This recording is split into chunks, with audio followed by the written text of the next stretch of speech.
In this video, I'm going to show you a hidden secret. One of my secrets, but probably somebody else knows it. How to set your Land Rover up if you've taken it all apart and you can't get your doors shut. You've got tight here, big gaps here. I've seen it hundreds and hundreds of times. They look like rubbish. But this, when you're setting it up, if you do it properly, there's no tears. I'll show you what you need to know. A lot of people make this big mistake of setting your Land Rover up by putting the bulkhead on first and then bolting it underneath to the bulkhead and working everything off that distance between your bulkhead and all the rest. You're trying to work backwards.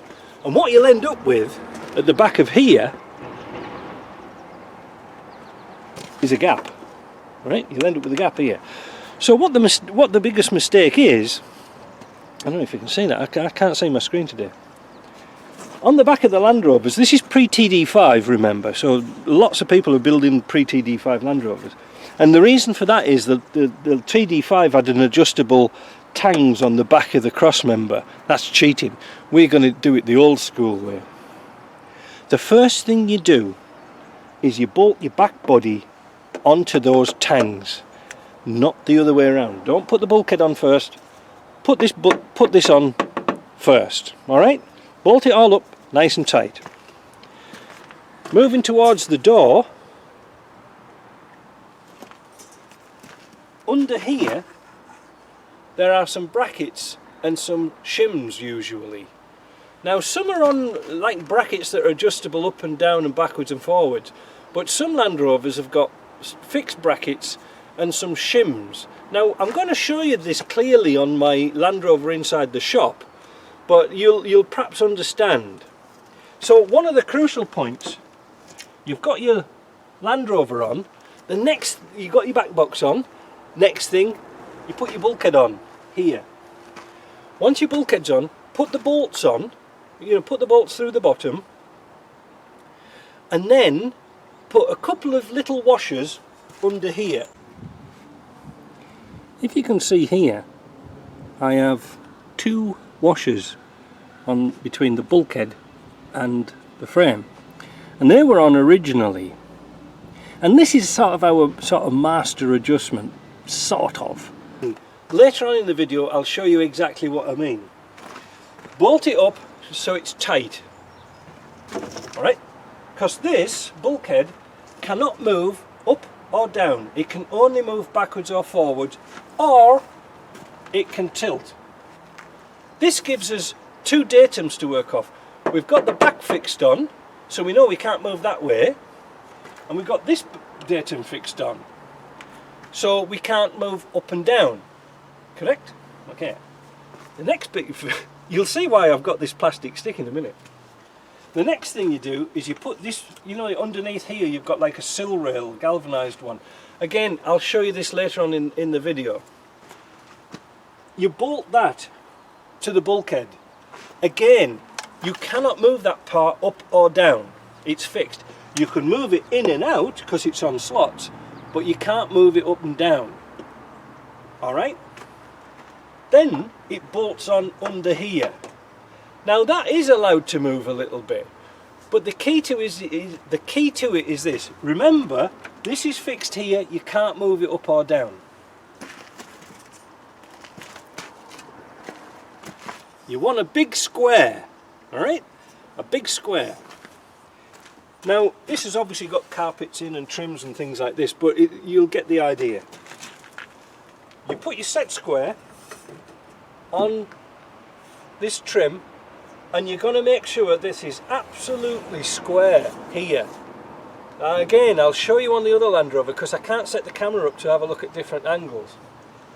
Once this is square, if this isn't square, you can adjust the shims up and down, or like the shims at the back or the adjusters at the back, you can move those up and down and then fasten this.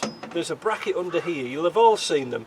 Again, I can't be in two places at once, but this is the critical point for getting your Land Rover square. Get this square first of all, alright? And the reason for that is your door's square. If you can work off squares, it's a lot easier. So, you've adjusted this now. This is now fixed. You're happy this is 90 degrees? Lovely. And this is one of my favourite tools for setting up Land Rovers. Yes, it's a bit of plastic pipe. Now, why do I have a bit of plastic pipe, Mike? Because we measure inside this door gap here, so from the bottom here to the front. Take your rubbers off. I'm not taking this one off completely, but again, I'll show you inside the shop. The gap here at the bottom should be 34 3/4 of an inch. Now you'll have to work on inches on that one because it's a lot easier than working in millibobs or whatever they're called. So 34 3/4 of an inch parallel. See, that is why I use a plastic tube. If it's loose, you've got to move something. Now, because we know that this is 90 degrees, we can then, if we've got a, so if it's nice and tight at the bottom, you can adjust your bulkhead. Right, so let's go back a bit. Wait a minute, I'm ahead of myself here. So, you've got your 34 3/4 inch tube. It could be a piece of dowling, a piece of wood, it doesn't really matter. If it isn't 34 3/4, you can then put shims between the bulkhead and the frame to move it to the exact point. It will already be close, alright? Don't get me wrong, it will already be close. But one thing about Land Rovers is you should just nip up bolts. Just nip them up, just take the slack off them. Never tighten anything up until you're absolutely seriously it's correct. Because under here, on this rail, there are some slots. Again, I'll show you in a minute. There's some slots. So you can move this bulkhead back, but still keep this square. And this piece here is allowed to move a little bit on slots. Now we're only talking about maybe 1/4 or 3/8 of an inch. Not a great deal. So this is nice and square. You've got to get that 34 3/4. Now you're saying, Mike, but my bulkhead, it's a big gap at the top. Well, again, going back into the shop when we go and do the other video, I'll show you where you adjust the bulkhead, because you can actually tip the bulkhead backwards and forwards. So if it's too tight, you tip the bulkhead this way, and if it's too slack, you tip it that way with the shims. Now, a crucial word about people who've had bulkheads galvanised. I've galvanised bulkheads once and I never will do it again. It's false economy. Why? Because the damn things twist and warp. I'll do this in a future video, how to correct that, but it is a bit of a tricky thing. But the most crucial thing is to get the tub on, bolted up, this square, this door gap parallel, and then it'll be all happy day, because then you know that your door's going to fit. Now this door's not going to shut properly because I'm jamming the rubber, right? Then you need this. It's a piece of plastic tube cut off at around 45 degrees. I've got, this is my old one.